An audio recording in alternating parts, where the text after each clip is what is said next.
नमस्कार बच्चों, education point coaching classes में आप सभी का स्वागत है। आज हम इस वीडियो में बीजीय व्यंजक तथा स्वर समीकरण को आगे पढ़ेंगे। देखिए, हम जानते हैं कि बीजगणित क्या होता है। पिछली कक्षा में हम ये देख चुके थे कि चर क्या होता है, अचर क्या होता है। तो चर क्या होता है? जो कि बदलता रहता है, जिसका मान, जैसे हम जिनको बीजीय व्यंजन में एक्स वाई जेड का प्रयोग करते हैं। और अचर वह संख्याएं होती हैं जो कि अपना मान नहीं बदलती हैं। तो बीजगणित चर, अचर और व्यंजक पर आधारित है। हम बीजगणित में चर, अचर और व्यंजकों की मदद से कठिन समस्याओं का हल ढूंढ सकते हैं। जब गणित में बड़ी बड़ी समस्याओं को जोड़ना और घटाना पड़ता है, या कहीं कहीं जब राशियों का मान निश्चित नहीं होता, तो हम व्यंजक का इस्तेमाल करते हैं। तो हम आज पढ़ेंगे व्यंजक कैसे बनते हैं, मतलब बीजीय व्यंजक कैसे बनाए जाते हैं। अंकगणित में संख्याओं पर चार संक्रियाओं, मतलब कौन कौन सी, जमा, घटा, गुणा, भाग का प्रयोग करके हम व्यंजक बनाते हैं। जैसे उदाहरण है 3 गुणा 2 जमा 4। तो उसी प्रकार हम बीजगणित में भी व्यंजक बनाते हैं। देखिए, समझते हैं कि किस प्रकार से बीजगणित में व्यंजक को बनाया जाता है। यहाँ आपको बेटा दो स्थिति दी गई है। पहली स्थिति में क्या दिया है? रहीम और रश्मि के पास गुब्बारे हैं। रहीम के पास 4 गुब्बारे हैं और रश्मि के पास 5 गुब्बारे हैं। तो कुल कितने गुब्बारे हुए? तो इनका क्या कर देंगे, हम इनका जोड़ निकालेंगे, योग निकालेंगे। तो 4 जमा 5, तो कुल गुब्बारे 9 हो गए। अगर दूसरी स्थिति देखते हैं तो रहीम के पास 6 टॉफियाँ हैं और रश्मि के पास भी कुछ टॉफ़ी है, परंतु वह अपनी टॉफ़ियाँ बताना नहीं चाह रही है। अब हमें उसकी टॉफ़ियों की संख्या नहीं पता।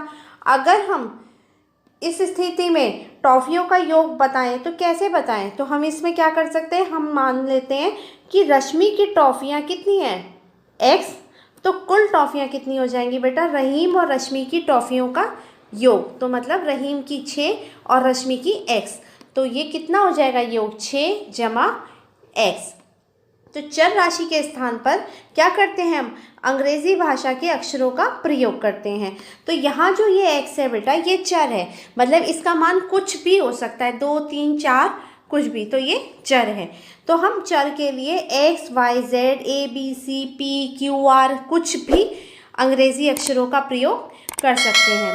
तो कुल टॉफियों की संख्या निकालनी संभव नहीं थी, परंतु हमने क्या किया, चर राशि x मानते हुए समस्या हल हो गई।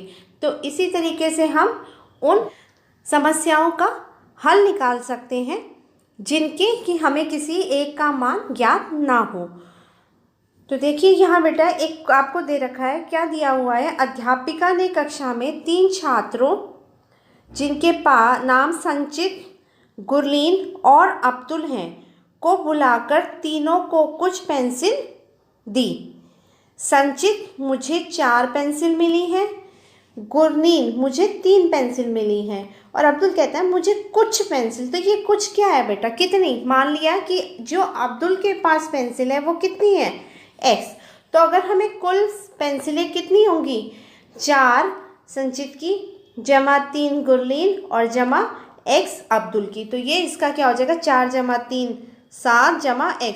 हम जब योग करते हैं बेटा, तो जो आपकी अचर राशि होती है उसका हम योग लिख देंगे और जो चर राशि है उसको अलग प्लस में दिखाते हैं। तो यहाँ देखिए क्या है, पेंसिलों, स्वाति के पास p है और मुकेश के पास 5 है। तो दोनों की कुल कितनी संख्या हो जाएगी? दोनों की कुल हो जाएगी p जमा 5। टॉफी, स्वाति के पास m है और मुकेश के पास 2 है, तो कुल कितनी हो जाएंगी? m जमा 2।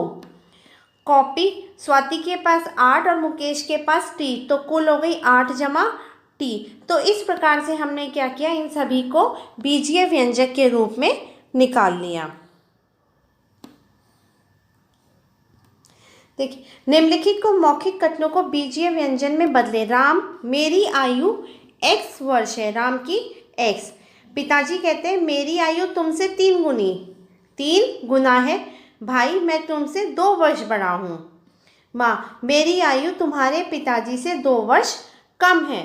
तो बेटा राम की वर्तमान आयु क्या है? उसकी एक्स, पिताजी की उससे 3 गुनी, मतलब 3 गुनी मतलब 3 गुणा एक्स, तो ये कितना आ जाएगा 3x।